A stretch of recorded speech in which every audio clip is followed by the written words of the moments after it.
미국 영주권을 받을 영주권자가 시민권을 받을 때 충성맹세를 합니다. 이 충성맹세의 내용은 이렇게 시작됩니다. 나는 지금까지 내가 예속되어 있던 나라에 대한 충성심을 자발적으로 완전히 그리고 철저하게 포기합니다. 여러분 가운데 영주권을 갖고 계시다가 시민권자가 되신 분들은 그 뜻을 알았던 몰랐던 이 충성맹세를 다 하신 분들입니다. 그러니까 간단히 말씀드리면 내가 이전에 살았던 나라에 대해서 난 전부 다 포기하겠다 이것이죠. 포기하고 이제 새로운 나라인 나의 나라가 된 미국에 내가 죽도록 충성하겠습니다. 이 충성맹세를 해야만 미국 시민권자로서 시민권을 받을 수 있다는 것이죠. 이 미국의 시민권을 받는 충성맹세와 우리 그리스도인의 삶은 아주 비슷한 공통점이 있습니다. 여러분, 우리 모든 그리스도인은 하나님으로부터 부르심을 받았습니다. 이 부르심을 약간 어려운 말로 한다면 소명이라고 하죠. 소명, 곧 부르심입니다. 어느 누구도 내가 예수 그리스도를 믿습니다 라고 말하면서 나는 하나님께 부르심 받지 않았습니다 말할 수 없습니다. 다 여러분들이 예수님을 믿는다면 하나님의 부르심, 즉 소명을 받은 것이죠. 교회를 뜻하는 헬라어 에클레시아, 이건 역시 마찬가지로 부르심을 받은 사람들이란 뜻이 되겠습니다. 여러분, 교회는 이 건물이 아닌 거 아시죠? 교회는 여러분이 교회이고 제가 교회입니다. 제 자신이 걸어다니는 모바일 철치예요. 여러분이 바로 교회입니다. 그렇게 교회로 부르심 받은 사람들, 에클레시아들은 모두가 소명을 받았다는 것이죠. 미국 시민권자가 되기 위해서 충성맹세를 할 때 이전의 삶을 다 포기하고 이전 나라를 포기하고 새로운 나라에 충성하듯 이렇게 하나님의 부르심을 받은 모든 그리스도인, 소명을 받은 모든 그리스도인은 포기할 것을 하나님이 요구하시는 것입니다. 이전 나라의 삶에 대해서 포기하라는 것이죠. 그러면 이전 나라의 삶이 무엇이냐? 많겠지만 두 가지만 말씀드리도록 하겠습니다.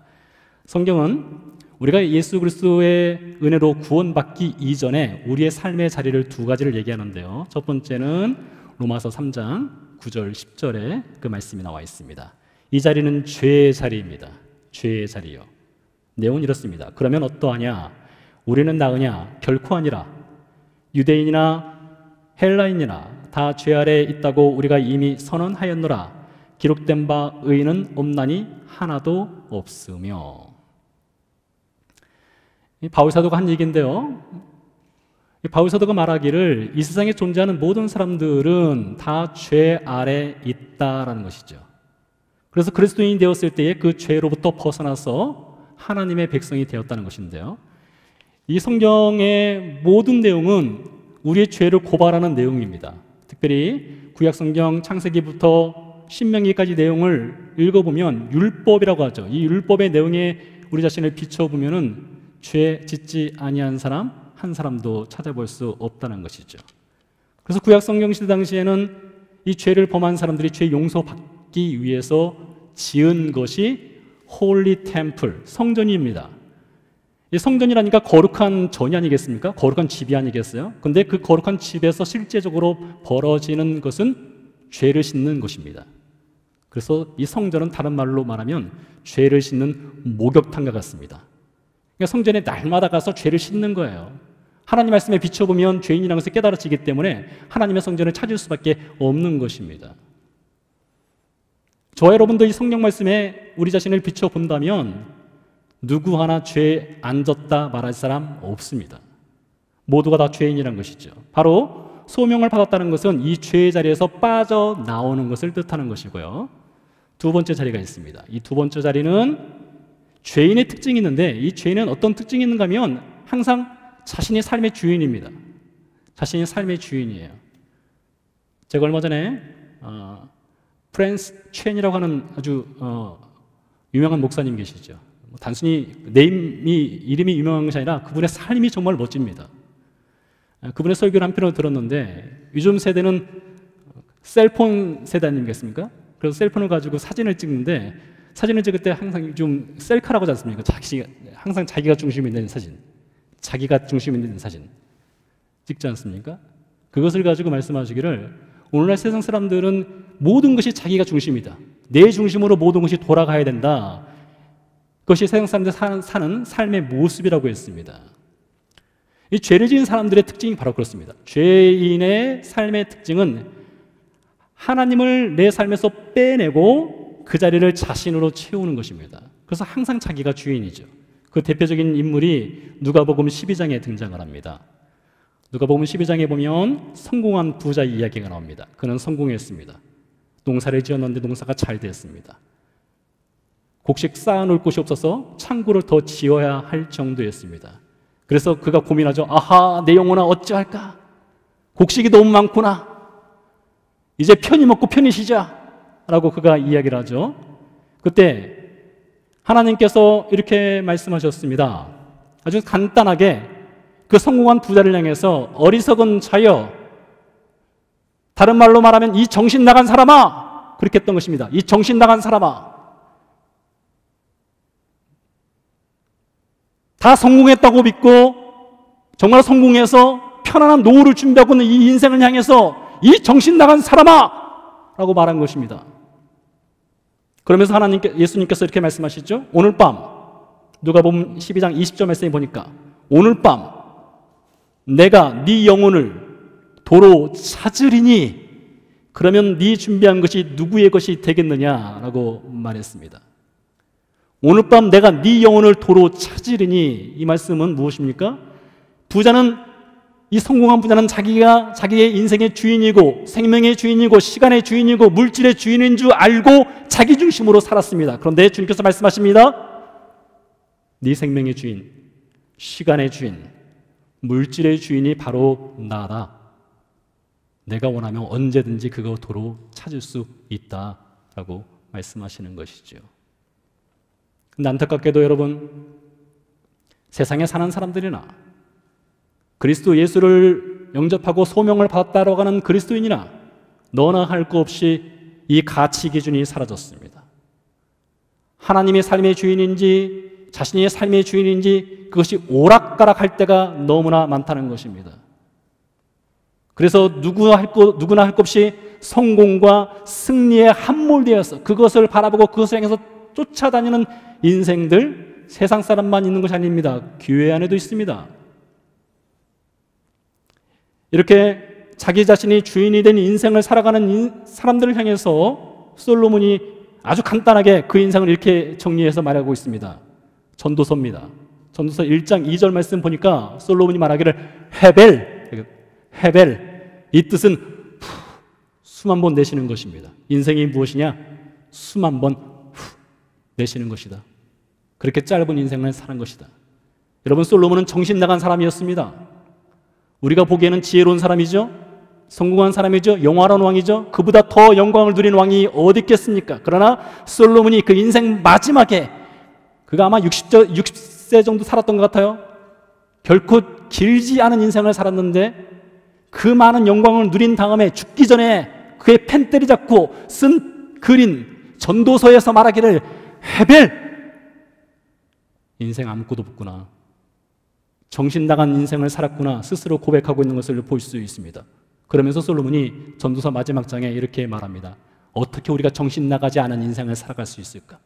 어떻게 우리가 어리석지 않은 인생을 살아갈 수 있을까? 유일한 길은 하나님을 경외하고 그 법을 지키는 것이다. 즉 하나님이 삶의 주인이 되었을 때만이 헤벨의 삶이 아닌 영원한 삶을 살 수 있다고 그가 이야기하는 것을 볼 수 있습니다. 근데 여러분, 이거 믿으세요? 정말로 여러분 그렇게 생각하십니까? 여전히 헤벨 같지만, 한 호흡 인생 같지만 그래도 인생은 내 나름대로 내가 주인이 되어서 성공해야지, 그거 혹시 붙잡고 있지 않으세요? 그러면 인생의 마지막 날에 가서 그렇게 고백한다는 거예요. 헤벨.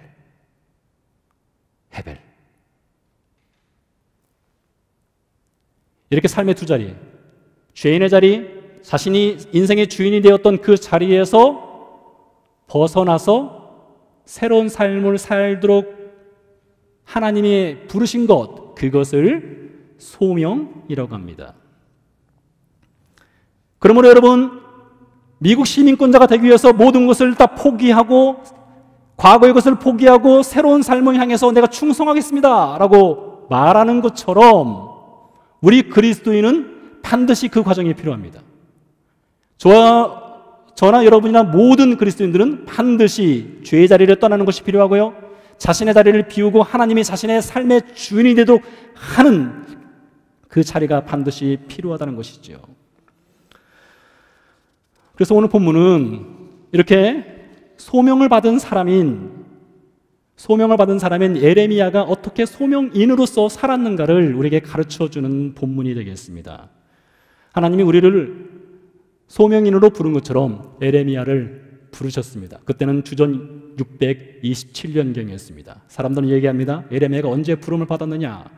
그의 나이가 아마 10대 청소년이었을 때일 것이다. 왜냐하면 나는 어립니다 라는 표현이 있거든요. 나는 어립니다. 저는 너무나 어립니다. 그래서 그 표현을 가지고 아마 10대쯤 되었을 때 그가 부름을 받았을 것이다 라고 하죠. 627년에 부름을 받아서 예레미야가 40년 동안 선지자 역할을 했습니다. 여러분, 선지자라니까 어감이 좀 잘 안 와닿을 수 있어서 말을 바꿔보도록 하겠습니다. 목사로 살았습니다. 목사로. 그러니까 예레미야가 40년 동안 목회를 한 겁니다. 40년 목회를 한다. 이거 정말 대단한 것이거든요. 군대에 가서 이등병 이 짝대기 하나 달아보기 전에는요, 이등병이 얼마나 위대한가 잘 몰라요. 그것을 경험해 보기 전에는요. 그래서 실제로 경험해 보면 와, 이등병 이거 하나 다는 거 정말 대단한 것이구나. 그걸 훈련을 통해서 깨닫게 되죠. 40년간 목회를 했습니다. 40년간 목회를 했고 이 40년 목회의 마지막 장면이 오늘 본문입니다. 32장 1절은 이렇게 시작합니다. 유대의 시드기 왕 열째 해 곧 느부갓네살 18째 해 여호와의 말씀이 예레미야에게 임하니라. 바벨론의 느부갓네살이 군대를 이끌고 예루살렘을 침공했습니다. 그리고 예루살렘을 포위해 버렸습니다. 역사적으로요, 이스라엘 나라가 탄생한 이래 예루살렘은 한 번도 적에 의해서 함락된 적이 없습니다. 이스라엘 주변에 지진이 많이 있었습니다. 그러나 예루살렘은 한 번도 지진에 의해서 무너진 적이 없었습니다. 그래서 이스라엘 백성들에게는 이상한 믿음이 하나 생겼습니다. 그 이상한 믿음이 무엇이냐? 그들이 어떠한 삶을 살아일지라도 하나님께서 예루살렘만은 보호하신다라는 아주 이상한 믿음이 생겼습니다.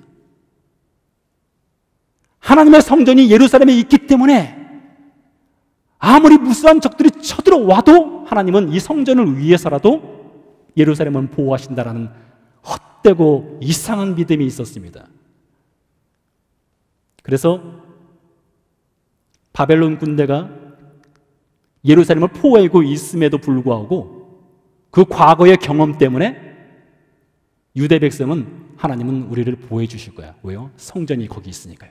하나님의 이름이 있는 성전이 거기 있으니까 우리를 보호해 주실 거야 라고 믿고 있었습니다. 그렇게 이상한 믿음을 갖고 있는 유대 백성들을 향해서 예레미야가 지난 40년 동안 줄기차게 외쳐온 메시지가 있었습니다. 그 메시지는 세 가지입니다. 첫 번째, 심판, 하나님의 심판입니다. 두 번째, 멸망입니다. 죄를 짓고 있으니 멸망당해야 된다 이것입니다. 세 번째, 멸망 후에 회복입니다. 심판, 멸망, 회복입니다. 예레미야가 목사로서 40년 동안 목회를 하면서 주일 설교를 했다면 40년이면 2000번을 설교한 것입니다. 수요일 설교하고 토요일 설교했다면 6000번을 설교하는 것이죠. 6000번 설교 주제가 2000번은 심판, 2000번은 멸망, 2000번은 멸망 후에 회복을 선포한 것입니다. 여러분 들을 수 있겠어요?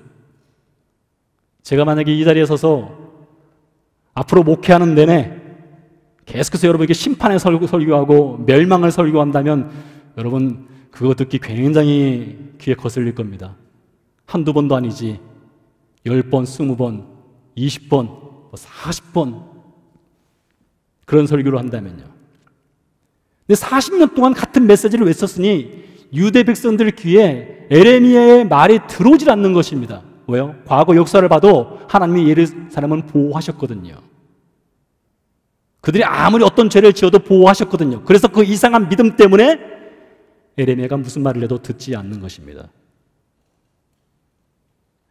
에레미야가 이렇게 심판과 멸망과 회복의 메시지를 전하고 있을 당시 마지막 왕이 시드기야입니다. 오늘 본문에도 등장하죠. 그래서 시드기야가 3절에서 5절 사이에 보면 에레미야를 궁중 교도소에 툭 시켜버립니다. 너 들어가 있어라 이거죠. 듣기 싫으니까. 궁중 교도소에 에레미야가 수감되어 있을 때에 하나님이 그에게 말씀을 주셨고 7절 말씀에 그 말씀의 내용이 나옵니다. 내용은 이렇습니다. 보라, 네 숙부 살룸의 아들 하나멜이 내게 와서 말하기를 너는 아나돗에 있는 내 밭을 사라. 이 기업을 물을 권리가 내게 있느니라 하리라. 에레미야는요 예루살렘 성전에서 약 5, 6마일 떨어진 아나돗 출신입니다. 제가 살았던 곳이 바로 아나돗 바로 건너편에 살았거든요. 제가요. 그래서 제가 아침에 일어나서 이렇게 베란다에 나와서 쳐다보면 바로 어디가 보이느냐, 아나돗 땅이 보였습니다. 그래서 가끔 그 생각했어요. 저기가 에레미야 고향이었지. 저희가 에레미야 고향이었지. 그 아나돗 출신인데 아나돗에는 주로 제사장들이 살았어요. 아나돗에 에레미야의 조카가 살았는데 그 조카 이름이 하나멜입니다. 하나멜이 교도소에 수감되어 있는 에레미야를 방문한 거예요. 그리고 이야기를 합니다. 내 밭에 살아. 아나돗에는 내 밭에 당신이 사주세요. 이렇게 말했던 것이죠. 이 말씀을 좀 우리가 이해를 하려면 성경의 법을 좀 알아야 됩니다. 딱딱하죠, 법은요. 좀 쉽게 풀어서 말씀드리겠습니다. 성경에는 고엘이라는 제도가 있습니다. 고엘 제도. 이 고엘 제도는 어떤 제도인가 하면 한 가족이나 한 가문이 경제적인 어려움을 만나서 그 가문의 땅 혹은 가족의 땅을 다른 사람에게 팔게 되었을 때 그 친척이나 가족이 그 팔린 땅을 다시 사오는 것입니다. 그러니까 가문이나 가족의 재산을 보호하기 위해서 만들어진 제도가 고엘 제도입니다. 이것은 법적인 책임은 없습니다. 그러나 그 고엘 제도를 수행하지 않으면 불명예스러운 것입니다. 그래서 하나멜이 자기가 소유하고 있는 밭이 있었는데 경제적인 어려움으로 인해서 그 밭을 팔 수밖에 없었고 밭이 팔렸습니다. 그래서 삼촌을 찾아온 거예요. 교도소에 수감되어 있는 삼촌을 찾아와서 삼촌, 내 밭이 팔렸어요. 고엘 제도를 이행해 주세요 라고 부탁을 한 것이죠. 지금 상황이 어떤 상황이라고요? 바벨론 군대가 총칼 들고 지금 예루살렘을 포위하고 있는 상황입니다. 이미 아나돗은 바벨론 손에 넘어갔어요. 그런 상황에서 땅을 산다, 판다, 땅을 사기 위해서 고엘 제도를 수행한다? 어리석은 일이죠. 어리석은 일이에요. 그런데 에레미야가 어떻게 하는가? 9절에서 12절 말씀을 읽어드리도록 하겠습니다. 내 숙부의 아들 하나멜의 아나돗에 있는 밭을 사는데 은 17세겔을 달아주되 증서를 써서 봉인하고 증인을 세우고 은을 저울에 달아주고 법과 규례대로 봉인하고 봉인하지 아니한 매매 증서를 내게 가지고 나의 숙부의 아들 하나멜과 매매 증서의 인친 증인 앞과 시대뜰에서 앉아있는 유다 모든 사람 앞에서 그 매매 증서를 마세의 아들 네리야의 아들 바룩에게 붙이며. 상당히 긴 내용인데요. 아주 장황하다 싶을 정도로 예레미야가 자신이 밭을 사게 되는 그 매매 과정을 자세하게 기록을 해놓았습니다. 그 밭값은 은 17세겔이었고요. 증인도 세웠고요. 매매 증서에 서로 사인도 했고요. 여러분 오늘날 부동산을 사고 팔 때 하는 것과 아주 비슷하죠? 돈도 지불하고 증인도 세우고 공증도 받고 매매 증서에 사인도 하고 그랬던 것입니다. 그런데 예레미야가 이 밭을 살 때요, 밭값을 얼마나 지불했느냐? 17세겔. 그것은 전쟁 이전에 평화로운 시기의 부동산 가격입니다. 여러분이 밭을 산다면 그렇게 하겠습니까? 전쟁 중에 밭을 산다면요? 이 나라는 지금 망하기 직전입니다. 이미 아나돗은 뺏겼어요. 바벨론 소유에 넘어갔습니다. 그럼에도 불구하고 그 밭을 산다면 헐값에 사지 않겠습니까? 제대로 된 값 치르는 것은 어리석고 바보 같은 짓이지요. 그런데 에레미야는 평소 부동산 가격을 다 지불하고 샀습니다. 왜 이러면 이렇게 바보스럽고 어리석은 매매를 하였을까요? 그 이유를 6절 말씀, 8절 말씀, 14절, 15절에서 알려주고 있습니다. 아주 간단한 이유입니다. 6절 말씀에 여호와의 말씀이 내게 임하였느니라. 8절에 여호와의 말씀이, 8절 마지막에 여호와의 말씀인 줄 알았으므로, 14절에 만군의 이스라엘 하나님 여호와께서 이와 같이 말씀하시기를, 15절에 만군의 여호와 이스라엘의 하나님께서 이같이 말씀하시느니라. 왜 샀는지 아시겠죠?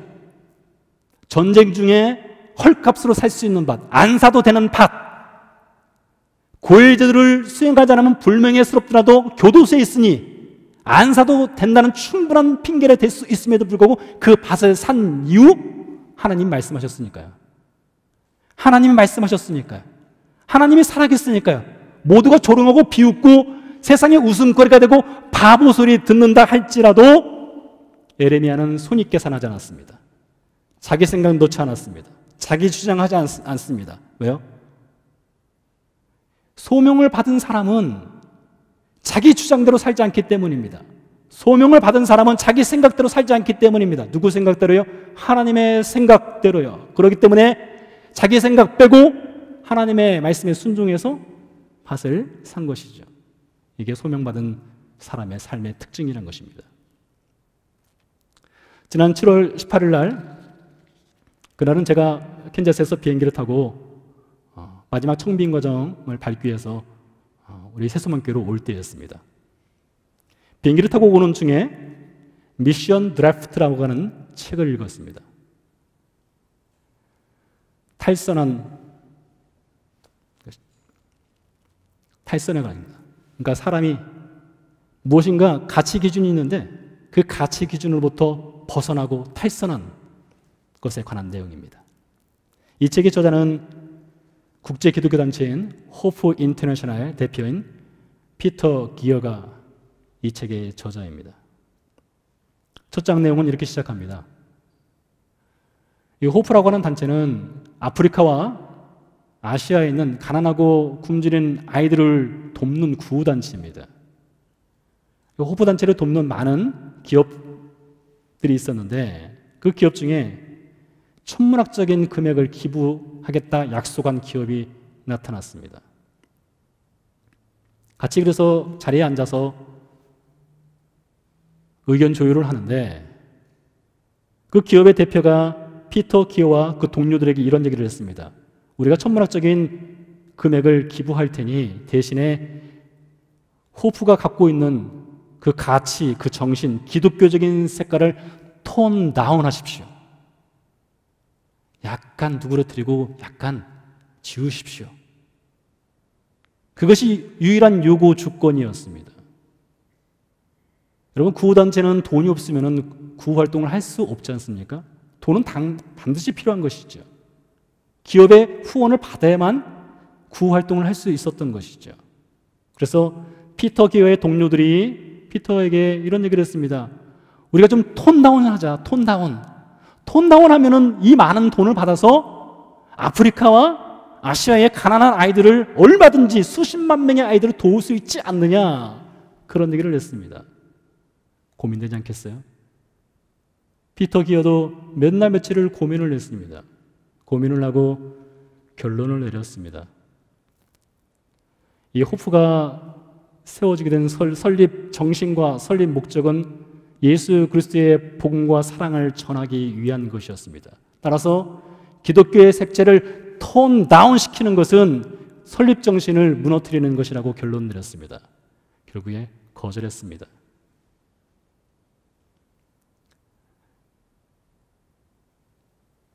이게 그 책의 첫 페이지와 두 페이지 사이에 있는 내용이거든요. 근데 비행기를 타고 오면서 그 내내 저는 그 생각이 저의 머리에 머물러 있더라고요. 무엇이 가치 기준이 되고 있는가? 제 삶의 가치 기준이 무엇인가? 무엇을 결정할 때 그 가치 기준이 잘 정립되어서 나는 정말로 그 가치에 따라서 결정하는가? 아니면 때에 따라서 이리 흔들리고 저리 흔들리는가? 오늘 말씀 에레미야가 만약에 그의 하나님 부르신 그 소명의 삶을 톤 다운 했다면 그는 세상으로도 바보 소리 듣지 않을 수 있습니다. 어리석단 말 듣지 않을 수 있습니다. 그러나 그는 소명인으로서 살았기 때문에 톤 다운 하지 않았습니다. 그 색깔 그대로 유지했습니다. 그래서 하나님 말씀에 순종했던 것이죠. 어떤 사람이요, 바보의 뜻과 어원에 대해서 우리나라 문화체육관광부 국립국어원에 질문을 했습니다. 저도 가끔 들어가서 살펴보는 사이트인데요. 그러니까 단어의 뜻을 정확히 알기 위해서 국립국어원에 들어가서 서치를 하고 하는데 질문 내용은 이렇습니다. 바보의 어원으로 밥보라고 하는 설이 있는 것으로 알고 있습니다. 그 외에 또 다른 어원으로 바보를 바로 본다의 줄임말로 볼 수 있는지요? 바보, 그러니까 바로 본다. 그런 말들이 있었나 봐요. 국립국어원의 답변입니다. 바보는 바로 본다의 줄임말로 보기 어렵습니다. 바보는 지능이 떨어지는 사람, 어리석은 사람을 뜻하는 것입니다. 우리가 다 알고 있는 정의 내용이죠. 그렇지 않습니까? 바보, 지능이 떨어지거나 어리석은 사람을 뜻하는 것이죠. 그런데 제 눈을 사로잡은 것은 무엇인가 하면요, 바보, 바라보는 사람, 그 뜻풀이가 제 눈을 사로잡더라고요. 그래서 이 말이 어디서 나왔을까? 열심히 인터넷을 찾아보니까 정확하진 않지만 이런 내용들이 있어요. 이름을 알 수 없는 어느 시인이 시를 썼는데 그 시 내용 중에 바보는 바로 보는 사람이다, 그런 시의 내용이 있다고 하는 기사를 읽었습니다. 근데 저는 이 바로 보는 사람이 누구냐? 바로 에레미야였던 것을 깨닫게 되었던 것이죠. 세상에서는 바보라고 하고 어리석다 했는데 정말로 세상의 가치 기준으로 볼 때는 그는 어리석은 짓을 하고 어리석은 판단을 하고 어리석은 결정을 내렸는데 그는 바로 보는 사람이었던 것입니다. 무엇을요? 하나님의 뜻을요. 14절 15절입니다. 만군의 여호와 이스라엘 하나님께서 이와 같이 말씀하시기를 너는 이 증서 곧 봉인하고 봉인하지 않은 매매 증서를 가지고 토기에 담아 오랫동안 보존하게 하라. 만군의 여호와 이스라엘 하나님께서 이와 같이 말씀하시느니라. 사람이 이 땅에서 집과 밭과 포도원을 다시 사게 되리라 하셨느니라. 이 말씀은요, 에레미야가 매매 증서를 써서 공증을 다 받은 후에 매매 증서를 자기의 동역자인 바룩이라고 하는 사람에게 전해줄 때 한 얘기입니다. 바룩한테 전해주면서 너 기억해라. 사람들이 볼 때는 지금 바보스럽고 어리석은 짓을 행하는 것 같지만 지난 40년 동안 전해온 메시지의 세 번째, 심판, 멸망, 회복. 하나님께서 멸망 후에 반드시 회복시킬 것을 이 밭을 사는 것을 통해서 이루실 것이야. 너 반드시 이거 기억해라 하면서 바룩의 손에 전해주면서 이 메시지를 에레미야가 남긴 것입니다. 성도 여러분, 에레미야는요, 주전 586년에 유다 나라가 멸망한 이후에 이집트로 내려가는 피난민에 억지로 끌려서 이집트로 내려갔습니다. 그리고 570년경에 이집트에서 그는 죽었어요. 에레미야의 무덤이 어디 있는지 알 수조차도 없습니다. 그는 돌아오지 못했습니다. 그가 은 17세기를 주고 산 땅, 그는 차지하지 못했습니다. 그의 손에 들어오지 않았습니다. 그래서 결과적으로 볼 때는 에레미야는 손해를 본 것입니다. 결과적으로 볼 때는 그는 바보스러운 짓을 한 것이에요. 그런데 여러분 기억하십시오. 에레미야가 밭을 산 이야기는 그는 직접 그 밭에서 아무것도 누리지 못했지만 이 성경에 그 밭 산 이야기가 기록되어 있습니다. 2600년 전에 있었던 그 사건이 지난 2600년 동안 영원히 살아서 우리에게 들려주고 있는 것이에요. 하나님 나라 올 때까지, 예수께서 재림할 때까지 에레미야가 산 밭은 영원히 이 성경 속에 살아있는 것입니다. 그리고 에레미야가 산 그 밭의 이야기는 모든 소명을 받은 그리스도인에게 영구한 이정표, 어떤 이정표요? 무슨 일이 있어도 하나님의 뜻을 따라라. 무슨 일이 있어도 네 생각 따라가지 말고 하나님의 뜻과 하나님 말씀에 집중해라. 그것을 가르쳐주는 이정표가 되고 있는 것이지요. 예수님도 세상의 눈을 따라서 살지 않았습니다. 세상 사람들이 볼 때 예수님은 바보 같은 삶을 살았죠. 어리석은 삶을 살았습니다. 그러나 예수님은 하나님을 바라보는 인생을 살았어요. 그 대표적인 예가 예수님이 공생애 할 때 40일 금식 기도한 후에 그 예가 있습니다. 금식 후에 사단 마귀가 예수님을 찾아왔습니다. 그리고 세 가지 시험을 하죠. 우리가 잘 아는 시험이지 않습니까? 돌이 떡이 되게 하라. 높은 거룩한 성에서 뛰어내려라. 세 번째 시험은 나에게 경배하는 이 모든 것을 너에게 주겠다 하였죠. 그 중에 두 번째 시험입니다. 거룩한 성 예루살렘 성벽 위에서 뛰어내려라. 이 시험을 했는데요. 왜 하필 사탄 마귀가 이 시험을 했을까? 이것을 한번 생각해 보도록 하겠습니다. 왜 하필일까요?